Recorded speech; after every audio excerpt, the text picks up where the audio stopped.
Welcome to Dead Man Talking. Tonight's story is part 2 in our series entitled There's Something in the Norwegian Woods and I Have Proof. Part 2. Let's get straight into that.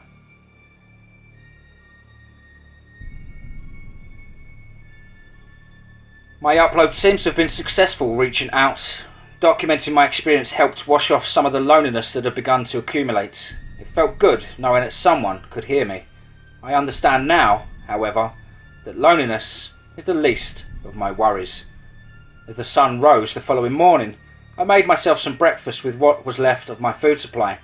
I say what was left because some of it is gone, snatched by thieves in the night. Leaving it outside was a risk, I know, but so was letting it spoil inside. Leaving the cabin on a full stomach, I headed out towards the clearing. On the way out, I did a quick scan of the area where I had heard the screams. The only thing I could find were hoof prints.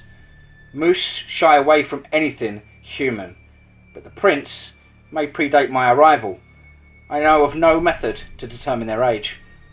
The trek was accompanied by a vivid display of yellow, green and red, the trees entering hibernation with ant colonies at their feet.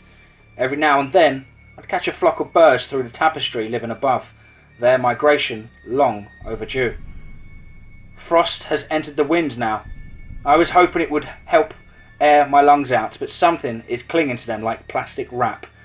No matter how deep, no breath is ever enough. Even as I strain them beyond their capacity, feeling as though they might burst, that one full breath I need remains just out of reach. A few minutes into the hike, I also begin to gag, which remained with me for the length of it. Oddly enough, it ceased when I returned to the cabin. I don't understand that. I don't understand why the source would alleviate my symptoms. Upon returning, and with this realization, I decided I'd do as much as I could for the day and leave before dark. I should have done that. I should have left. Black filaments rose through the floor like grass pushing through concrete. The infection was coming from deep below, down from the place I would never be delirious enough to enter. Despite my rising fever, I felt a strange sense of invigoration build up inside me. Maybe it was the knowledge that I was soon to leave, that I would go home. Perhaps it was the coffee I'd been drinking. Maybe it was something else. But the more I worked, the more energized I felt. Fungicide, then wood hardener, then fungicide, then coffee. After what must have been hours, I realised I hadn't checked on Shepherd since the morning hike. I opened the back door, and the wind flooded in. Barbed wire was being pulled from my throat. I felt my lungs collapse, my invigoration deflating like a punctured balloon. What the fuck? I croaked, stumbling back into the cabin, gasping, trying to stand upright, gagging, suffocating on the cool autumn breeze. The door was now shut, but the air was still in the room. Panicked, I swelled towards the front of the cabin, away from the gas which permeated the outside world. I recovered in the kitchen as my strength returned. Staring forward, the floor shimmered in the sunlight. The soles of my feet were tingling. I felt them with my hand, and pulled out a large shard of glass from the lamp I realised I had just broken. Blood oozed down into a puddle on the uncured part of the flooring, draining down through the cracks. The thought of toxic as the air itself drifted through my mind as I watched it flow down and then below. The idea accompanied by a sensation of unwelcome delight. I'm feeding it. It felt like the cabin was making me its prisoner. It would have been fight or flight had there been anywhere to flee. I had been mostly just fine a few hours ago. Whatever sickness had taken me had to be at least somewhat reversible. Reversible enough for me to get to my car. The window adjacent to the back door complained as I sat it ajar. Then I ran, as fast as I could, back into the refuge of the kitchen. As the air slowly seeped inside, I could feel my lungs give out again. The agony was immeasurable. In a moment of weakness, I lowered my face to the floor, sucking in my sustenance through the gaps. I alternated between the room and the floor, trying in the process to cough out the phlegm that had been colonising in my respiratory system. I looked at my fist, where dabs of mucus drooled down, translucent, shaded in the colour of charcoal. And for a moment, I thought I saw movement, as if something resided within the substance, undulating. The thought left as fast as it had come. I was forced down into the cracks again. I don't know how long it took for me to be able to open the window at full gape. The only thing I knew was that the sun had already gone down. Shepherd stared at me from the dark outside when I could finally open the door. "Hey boy, what's the matter?" Something was wrong with my voice. It sounded gurgling, almost buzzing. "We're going to spend one more night here, okay? Okay? Good boy." He stared at me for a few seconds more, immobile and empty, then wandered into the darkness, out of the light that the doorway was casting upon him. "Shepherd," I whispered. He wouldn't listen. He only proceeded in further. I went after and yanked him by the collar, whining as I pulled him back inside. With the door shut behind us, I knelt down in front of him. This time, I kept quiet. As my hand moved to touch him, he stood up again and strolled off to the far side of the cabin, away from me. I looked in disbelief.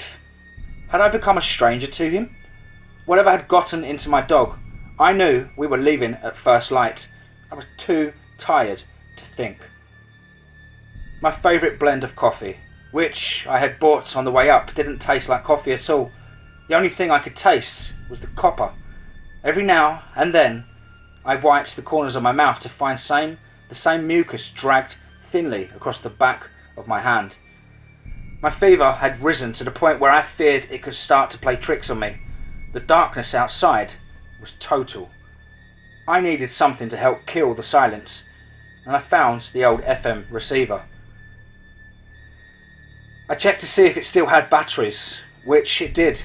Then, tinkering with the buttons to see if it still worked, the silence of the night was violently broken. The radio, which was set to maximum volume, bellowed through the room like a sonic explosion. It flung out of my grasp and smashed onto the floor. Though hurt upon impact, the thing had lived. I leapt off after falling to my knees, fidgeting madly for an off button. My ears were ringing.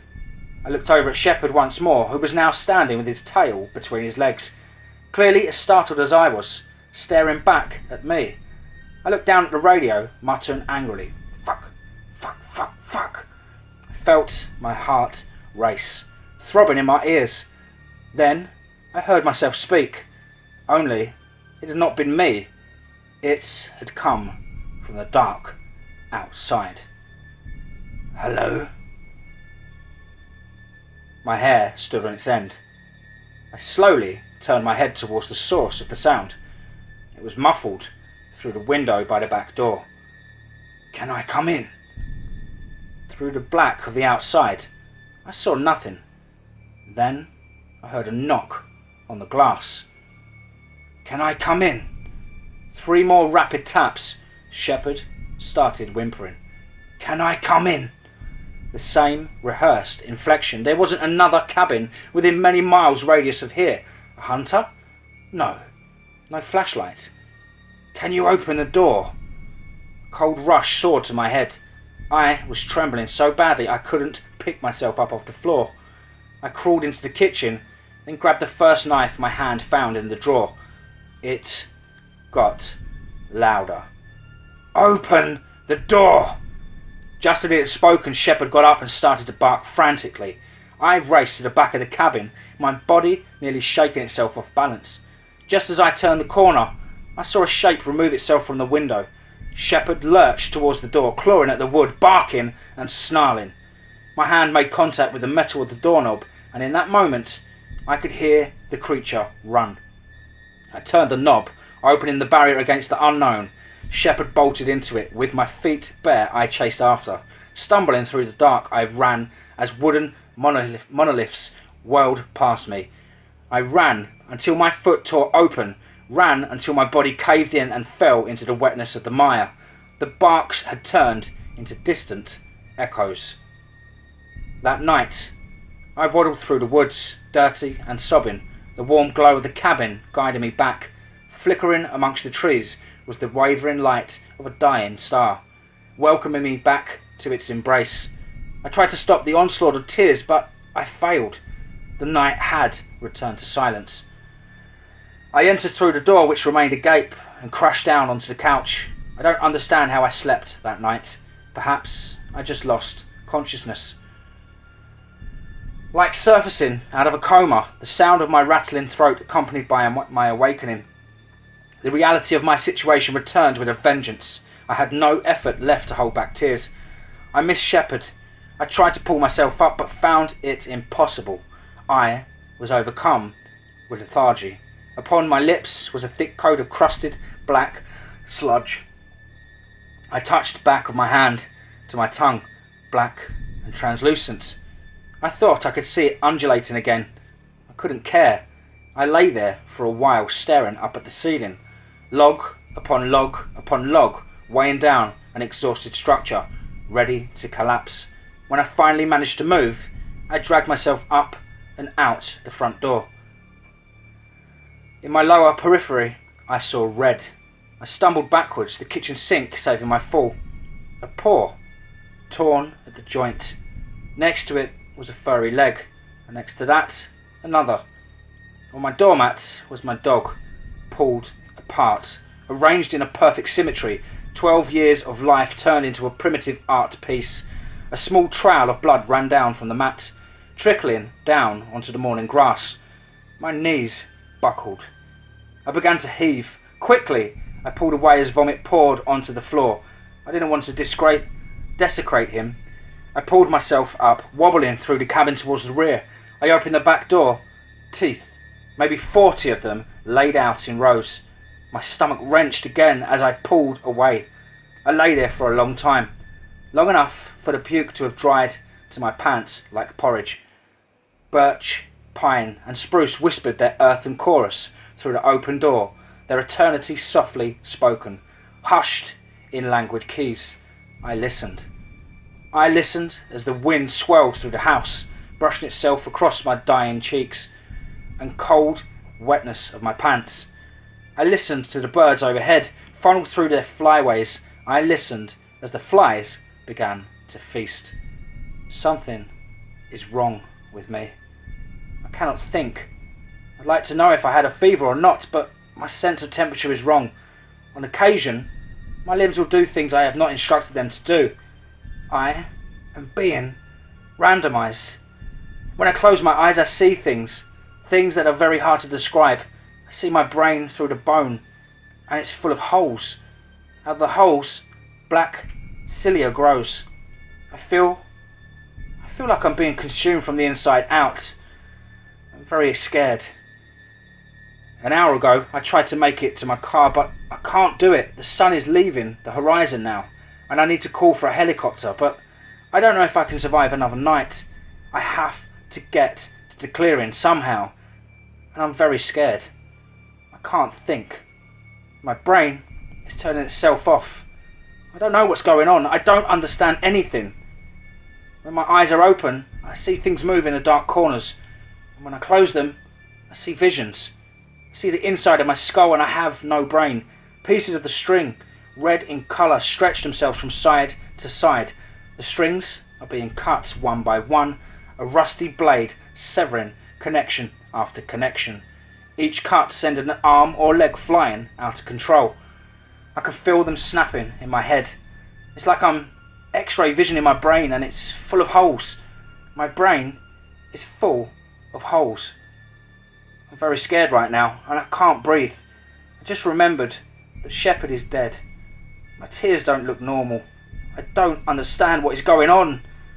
I'm in my bedroom now. I looked at the trapdoor and it was rising. Something was pushing it open from below. I need to get out of here. I'm going to run to the clearing. I'm lost. Something is wrong out here. The trees feel angry with me. I am a neurotic child. I am a neurotic child. I am a neurotic child. I am a neurotic child. I am a neurotic child. I am a neurotic child. I am a neurotic child. I am a neurotic child. I am a neurotic child. I am